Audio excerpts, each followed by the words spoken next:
ऋग्वेद सिर्फ एक किताब नहीं बल्कि मानव सभ्यता का पहला ऑडियो वीडियो रिकॉर्ड है जो आज हजारों सालों से बिना किसी कागज के सिर्फ श्रुतियों के दम पर आज हम तक पहुंचा है। कैसे रहते थे उस दौर के लोग? क्या उनका समाज वाकई आज से बेहतर था? चलिए आज इतिहास के पन्नों को पीछे पलटते हैं और जानते हैं ऋग्वैदिक काल के बारे में। तो हेलो एवरीवन, कैसे हैं आप सब? आई होप आप सभी अच्छे होंगे। चैनल पर नए हैं तो चैनल को सब्सक्राइब जरूर कर लीजिएगा क्योंकि ये जो सीरीज है ये बहुत कमाल की रहने वाली है। आज हम पढ़ने वाले हैं ऋग्वैदिक काल और कोशिश करेंगे कि आज हम इस क्लास में राजनीतिक जीवन को कंप्लीट करने की कोशिश करें। तो चलिए जल्दी से शुरू कर लेते हैं आज का हमारा टॉपिक जो कि है ऋग्वैदिक काल।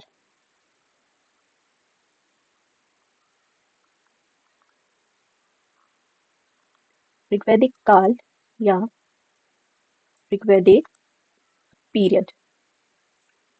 तो जैसा कि हम पहले भी जान चुके हैं, जो वैदिक सभ्यता थी या वैदिक काल है, वैदिक काल को दो भागों में बांटा जाता है। पहला है ऋग्वैदिक काल और दूसरा है उत्तर वैदिक काल।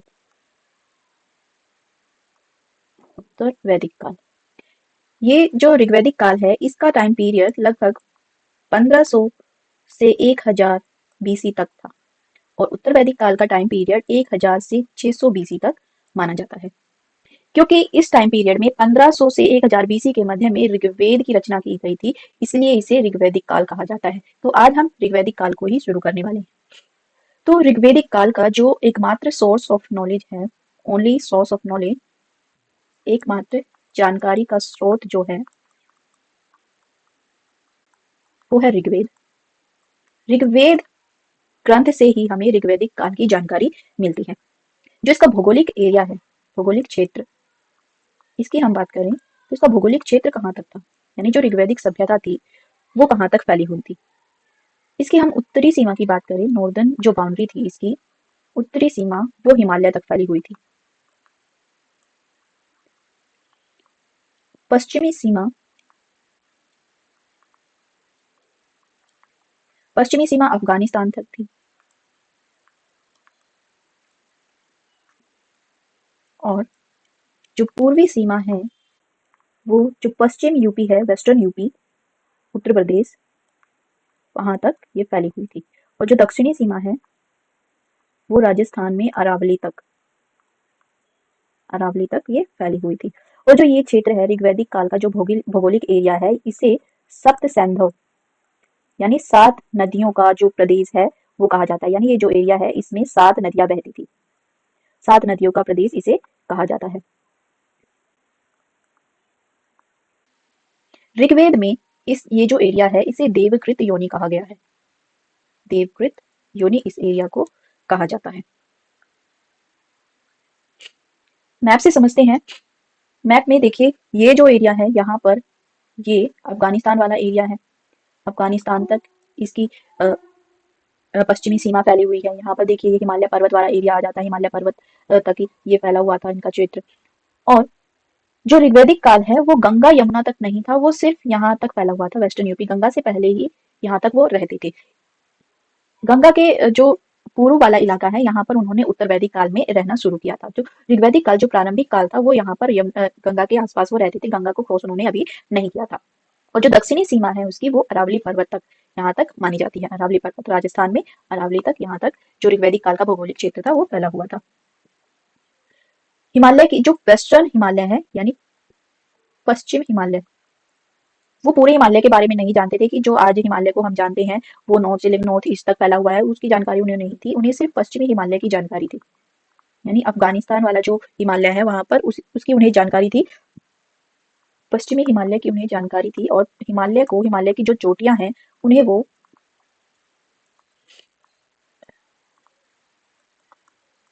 हिमालय की चोटियों को उस काल में कहा जाता था मुंजवंत और सिलावंत। मुंजवंत और सिलावंत ये हिमालय की चोटियां हैं और इन दोनों का ऋग्वेद में वर्णन देखने को मिलता है। ऋग्वेद में इनका वर्णन मिलता है और उस समय पर हिमालय को हिमवंत कहा जाता था। हिमवंत उस टाइम पर कहा जाता था। जो ऋग्वैदिक काल के लोग थे उन्हें मरुस्थल की भी जानकारी थी, क्योंकि जो ऋग्वैदिक काल था वो अरावली तक फैला हुआ था और अरावली के पास जो थार मरुस्थल है वो पड़ता है, तो मरुस्थल के बारे में जानते थे ये।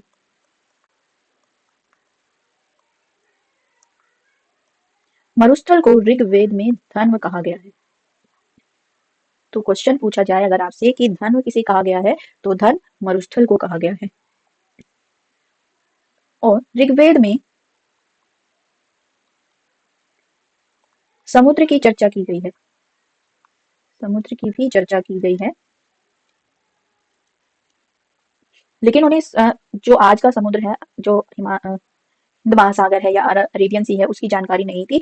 बेसिकली क्या था, वो नदियों को ही समुद्र कहते थे। और सबसे ज्यादा चर्चा कौन सी नदी की गई है? सबसे ज्यादा चर्चा वो की गई है सिंधु नदी की। सिंधु नदी को ही वो बेसिकली समुद्र के रूप में जानते थे।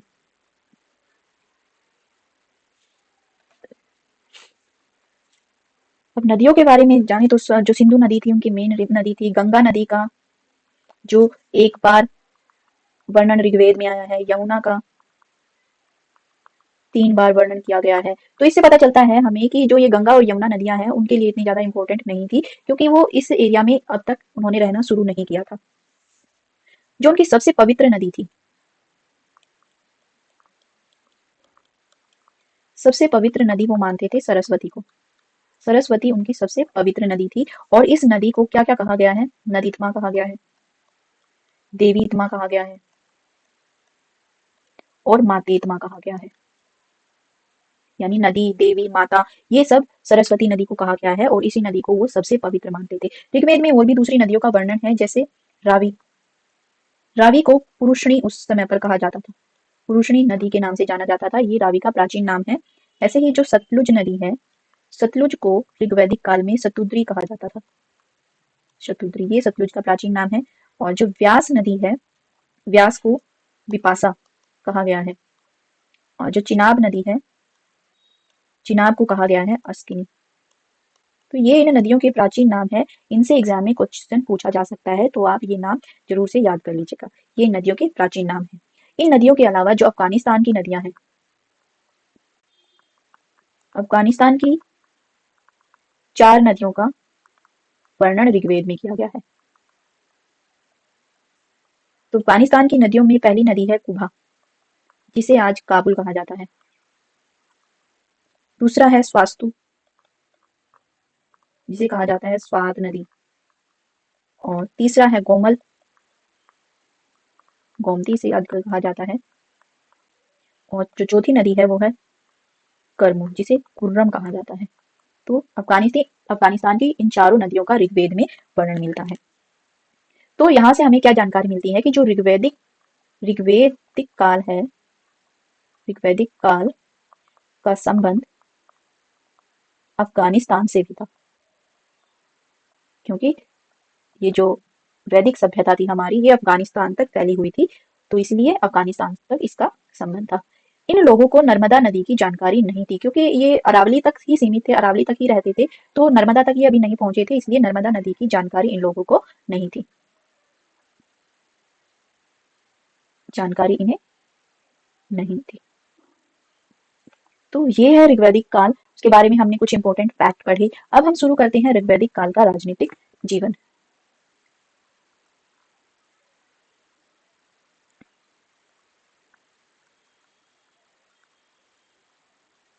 राजनीतिक जीवन और पॉलिटिकल लाइफ।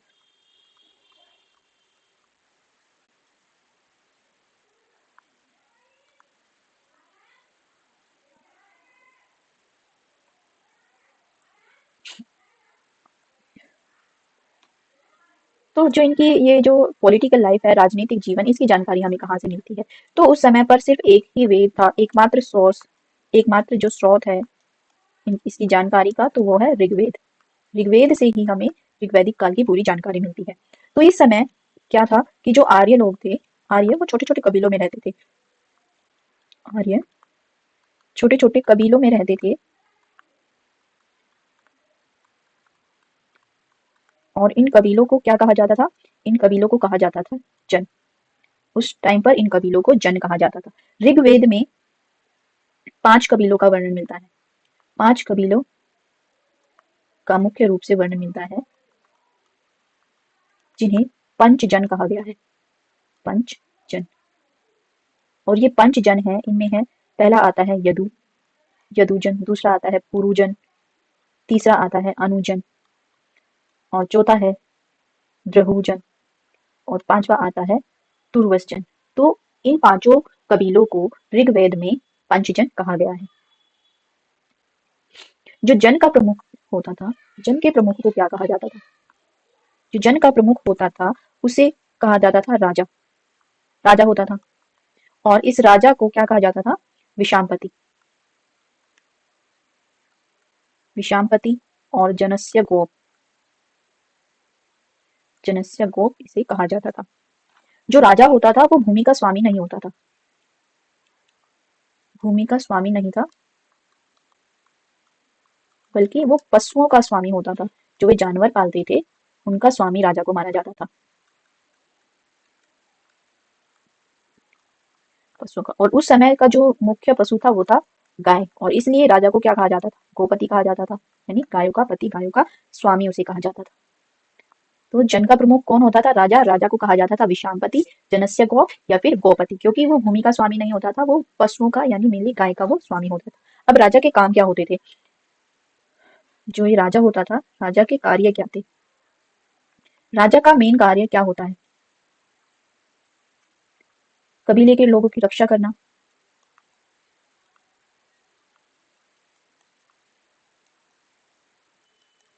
और दूसरा होता है अगर कोई युद्ध हो जाता था, युद्ध के समय युद्ध में कबीले का नेतृत्व करना। तो ये राजा के काम थे। और इस समय का जो राजा था वो निरंकुश नहीं होता था,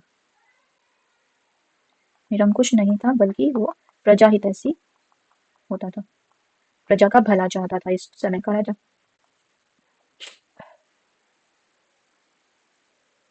अब राजा पर नियंत्रण के लिए कुछ संस्थाएं होती थी।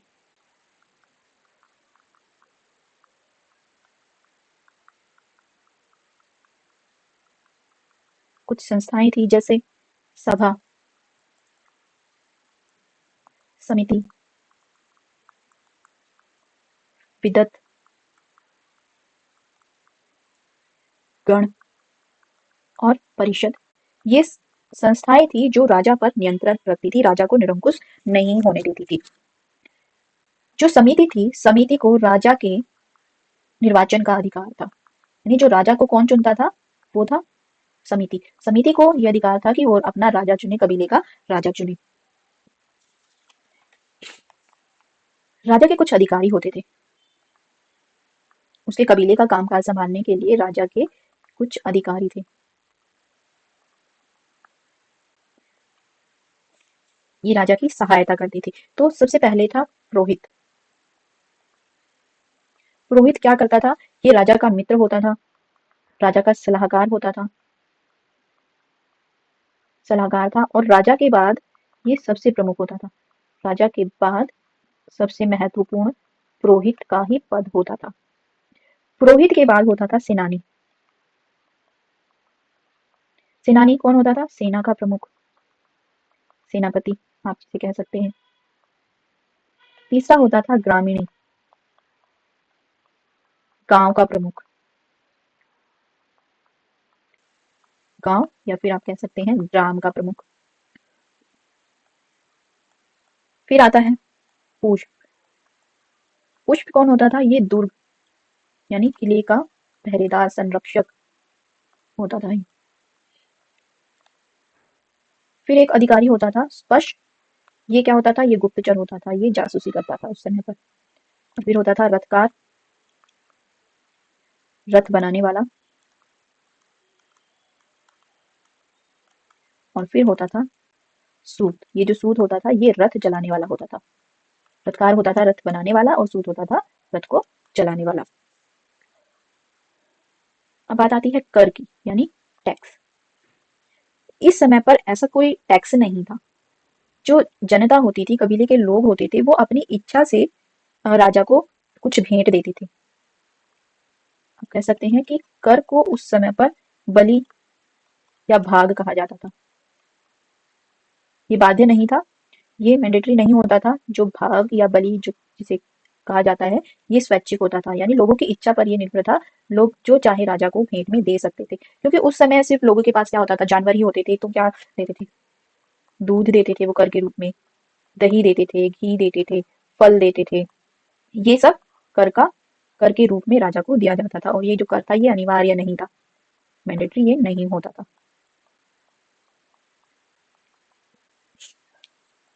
अब राजनीतिक जीवन में आता है सेना। सेना उस टाइम पर कैसी होती थी? मेनली सेना सेना उस टाइम पर नहीं होती थी, सेना नहीं होती थी। जब कोई युद्ध वगैरह हो जाता था तो जो कबीले के लोग हैं, पुरुषों को सेना में भर्ती कर लिया जाता था ताकि वो शत्रु का मुकाबला कर सके। कोई स्थायी सेना उस टाइम पर नहीं रखी जाती थी। तो जो अस्थायी सेना थी, अस्थायी सेना को क्या कहा जाता था? मिलिशिया उस टाइम पर कहा जाता था, मिलिशिया कहा जाता था। अब बात आती है 10 राग के युद्ध की। ये आप मुझे बताएंगे कि 10 राग के युद्ध का वर्णन ऋग्वेद के किस मंडल में दिया गया है? ये उस समय का ऋग्वैदिक काल का प्रमुख युद्ध माना जाता है।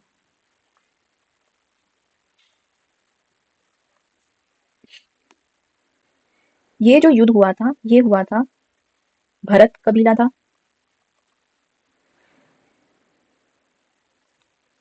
भरत कबीले का राजा था सुदास, राजा सुदास। और जो दूसरी तरफ थे वो 5 दूसरे आर्य कबीले थे। 5 आर्य कबीले थे और उसमें 5 अनार्य कबीले थे। अनार्य कबीले थे। जो अनार्य कबीले थे इनमें कौन से थे? पहला था अनिल कबीला, दूसरा भालनस, लानस, तीसरा कबीला था पक्त, और एक था विषाणिन, और 5वां कबीला था ये 5 कबीले अनार्य थे और इनके साथ 5 आर्य कबीले मिले हुए थे। तो इस तरह से ये 10 कबीले हो जाते हैं। तो इन 10 कबीलों ने सभी ने मिलकर भरत कबीले के राजा सुधास के साथ युद्ध किया था। और जो ये सभी थे, इनका जो लीडर था वो कौन था? विश्वामित्र।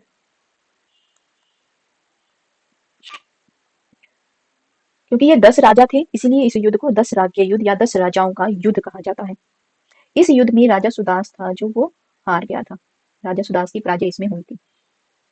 अब जो ये युद्ध हुआ था, ये रावी नदी के किनारे, रावी यानी उस समय पुरुषणी नदी के किनारे पर ये हुआ था।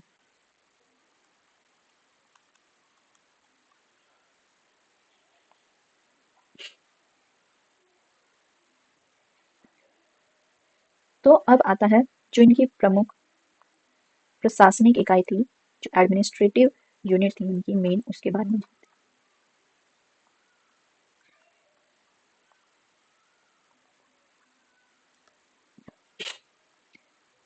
तो उस समय का जो समाज था, उसकी सबसे छोटी इकाई होती थी परिवार। परिवार उस समय सबसे छोटी इकाई होती थी। परिवार को कुल भी कहा जाता था, कुल। फिर परिवार मिलकर बनाते थे ग्राम, ग्राम मिलकर विश्व बनाते थे, और कई विश्व मिलकर जन बनता था। जन जिसे कबीला भी कहा जाता है। जो परिवार का मुखिया होता था उसे कुलप कहा जाए, वेद में उसे कुलप कहा गया है। ग्राम के मुखिया को कहा गया है ग्रामीणी। विश्व के मुखिया को कहा गया है विश्वपति, और जन के मुखिया को कहा गया है राजा, जनपति या विषामपति, जनस्य गौप और गौपति। ये सब राजा के नाम होते थे, राजा को कहा जाता था। ऋग्वेद में जन शब्द का 275 बार, 275 बार यूज किया गया है, प्रयोग किया गया है। और जो विश्व शब्द है, विश्व शब्द को 170 बार प्रयोग किया गया है। अब जो राजा की सहायता के लिए जो संस्थाएं होती थी उनके बारे में जानते हैं। जो संस्थाएं होती थी, तो सबसे पहली संस्था है सभा। सभा क्या होती थी? सभा का ऋग्वेद में 8 बार वर्णन मिलता है, 8 बार उल्लेख ऋग्वेद में मिलता है। इसमें महिलाएं भी भाग लेती थी, महिलाएं भी शामिल थी इसमें। और जो महिलाएं शामिल होती थी उन्हें कहा जाता था सभावती। सभा में शामिल होने वाली महिलाओं को सभावती कहा जाता है। जो उस ये सभा होती थी, ये एक संसद की तरह होती थी, संसद की तरह काम करती थी, संसद के रूप में काम करती थी। और इसका काम क्या था, जब कोई वाद विवाद हो जाता था, कोई झगड़ा वगैरह हो जाता था, वाद विवाद या फिर और चर्चा करके, आप कह सकते हैं जैसे अभी हमारी पार्लियामेंट में होता है, बहस होती है, चर्चा होती है, तो इससे वो राजपाट चलाती थी, चर्चा से ये राजपाट चलाती थी। इसके बाद दूसरी जो महत्वपूर्ण संस्था है वो है विदत।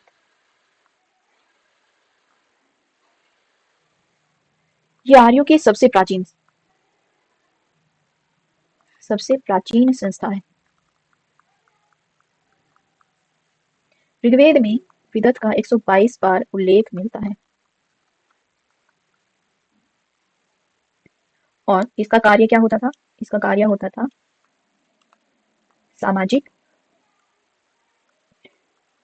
धार्मिक और सैन्य न्याय करना। यानी ये एक उस टाइम पे जुडिशरी का काम करती थी, न्यायपालिका थी। और इसका एक और काम था, जो फसल वगैरह होती थी, उपज जो होती थी, उसका वितरण करना, उसको डिस्ट्रीब्यूट करना भी इसका काम था। फिर फिर आती है समिति।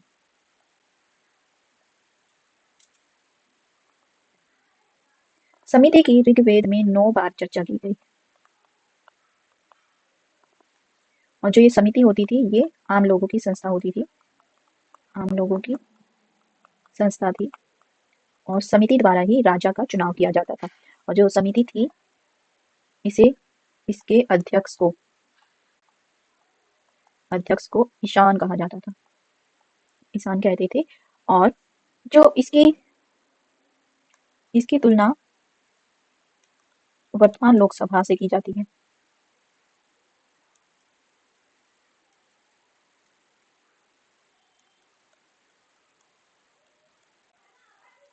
इसके कार्य क्या होते थे, जो समिति होती थी, समिति के कार्य क्या थे। सबसे पहला कार्य था इसका राजा का निर्वाचन, राजा का चुनाव करना, राजा को इलेक्ट करना, इसका सबसे पहला काम था। और जो ये समिति थी, इसे क्या कहा जाता था, विश्व या जनसाधारण की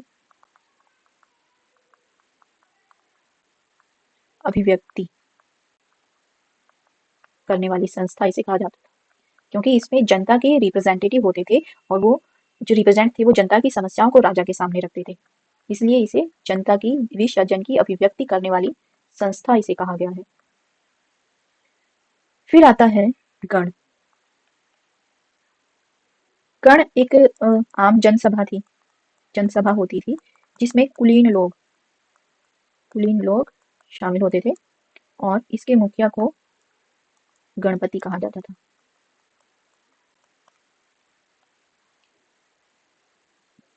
इसके अलावा जो हमारी सभा होती थी, सभा में कुछ और पॉइंट हैं, जैसे जो सभा होती थी वो श्रेष्ठ और जो बुजुर्ग लोग होते थे, बुजुर्ग लोगों की संस्था थी ये, यानी जो अनुभवी लोग होते थे उन्हें इसमें शामिल किया जाता था।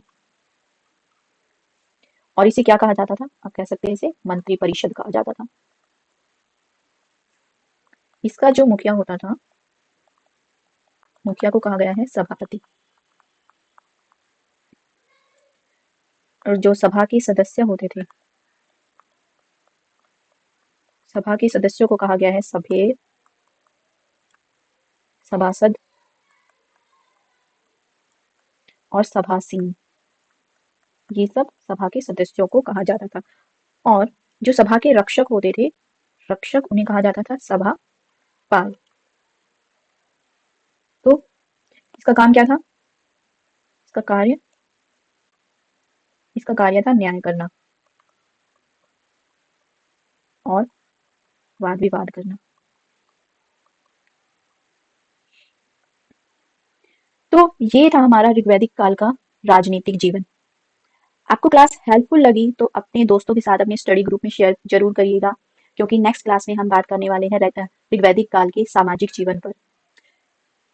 तो चलिए पढ़ते रहिए और अपनी तैयारी करते रहिए। मिलते हैं नेक्स्ट क्लास में, तब तक के लिए नमस्कार।